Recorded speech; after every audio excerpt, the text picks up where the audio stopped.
Hello everyone and welcome to lecture 2 of data handling.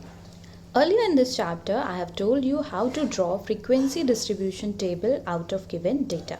Right, now today moving further in the same chapter we'll study about graphs. Now before moving to graphs I would like to tell you that this branch of mathematics that deals with collection of data, organizing it, analyzing it, studying it and representing it in a particular form. This branch of mathematics is known as statistics. As you all know, we have different branch of mathematics, right? Like your arithmetic, your geometry, your algebra. In the same manner, we have statistics. So this topic, data handling, comes under the branch of statistics. Okay. Now coming to graphs. What are graphs and why do we use them? Graphs are a way of representation of data. As in this slide, you can see some figures on the right hand side, right? You must have seen these figures in your daily life, like in your newspaper, your magazine or your news channel, right? So such type of representation of data is known as graph. Okay, and why do we use graphs? We use graph for easy understanding of the given data. See, if something is written in text form, okay, reading it and understanding it is much more difficult than if something is given to you in statistical form, if something is given to you in pictorial form, right? So pictorial form is much more easy to understand than something written in text. Yes, so that's why we use graph to represent data. They provide us a visual way of examining and synthesizing the data. Okay, so there are different types of graph that we use to represent different type of data. Now moving further to types of graph. Now here in this slide you can see I have drawn 4 figures. These are 4 different types of graph. Okay, so the very first one on the left hand side where you can see bars. Okay, here you can see vertical brown colored bars, right? So this type of graph that use your bar to represent the data, such type of graph is known as your bar graph. Okay, what is this graph known as? It is known as bar graph. Now in the second picture where you can see a circular notation for representation of data, where you use a circular form of representing data, such type of graph is known as pie chart. Basically we use pie chart when we have to represent data in percentage form. Then the third figure in which you can see different fruits are drawn.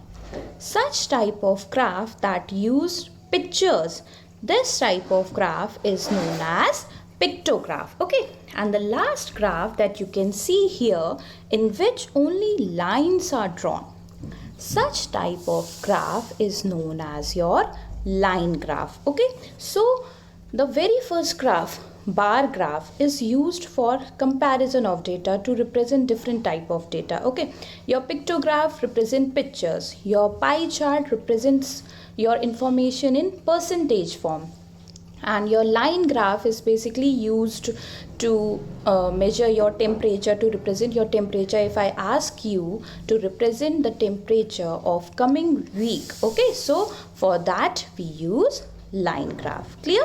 Different types of graph. Now in today's lecture we are going to study one of these type of graph, that is pictograph, and in our further classes we will study all the types of graph one by one. So first of all, what is a pictograph? A pictograph is the representation of data using images. As you can see here on the right hand side, we have used images. Yes, so wherever you find such type of data, this representation of data is known as pictograph. And it is one of the simplest way to represent a data, and representing it and reading it is very much easy as compared to other types of graph. Clear? Now moving on to some examples of pictograph. Now here in this figure you can see on one side we have some fruits and on the other side we have votes. Suppose one child is representing one vote. Below it is written one vote equals to one smiley, right? So my one smiley is representing one vote. Now how many of the children have voted for the first fruit? Here the first fruit is apple. So what you have to do, you simply have to count the number of smileys. Now count them, as here you can see we have 10 smileys.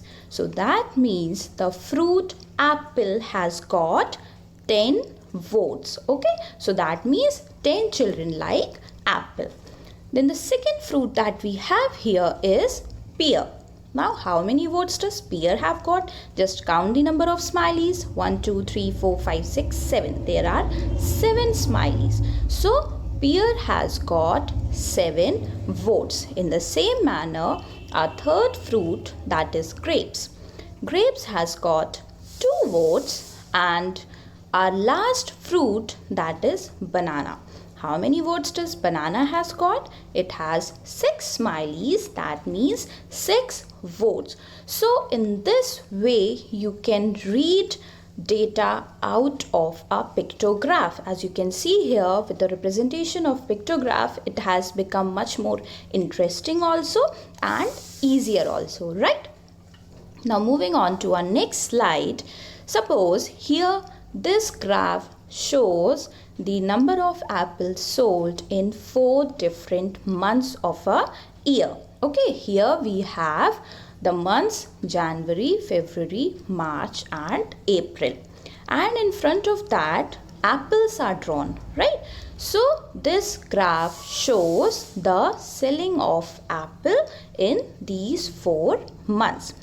And here below you can see it is written 1 full apple equals to 10 apples. Yes, you can do this thing also. Okay, so it is very much difficult to draw small figures for a large number, right? If suppose if you have to represent 20 or 100, so what you can do, you can give numbers to one figure.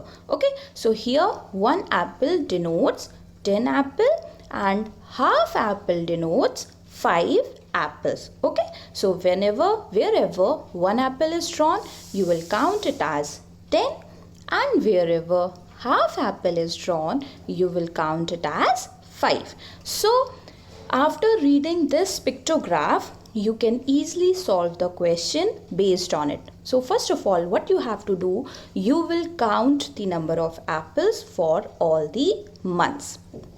Like for the month of January, we have only 1 figure of apple.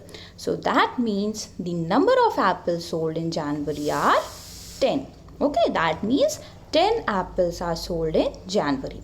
Similarly, for February, we have 4 figures of apples. So that means 4 into 10, that will give you 40, right? So that means 40 apples are sold in February.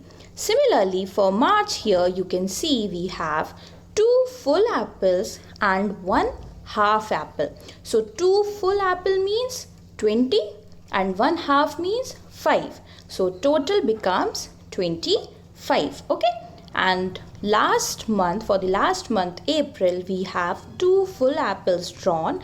That means 2 into 10, that is 20 apples. So before solving the questions, you can write your data in this form and then you can solve the questions easily. Like if I ask you in which month least number of apples are sold, so you can easily see from the figure also, least apples are sold in January and the highest selling of apple is in the month of February. Okay, so in this way you may get questions also to answer from the given pictograph. Clear? I hope this topic is clear to you. Thank you so much everyone.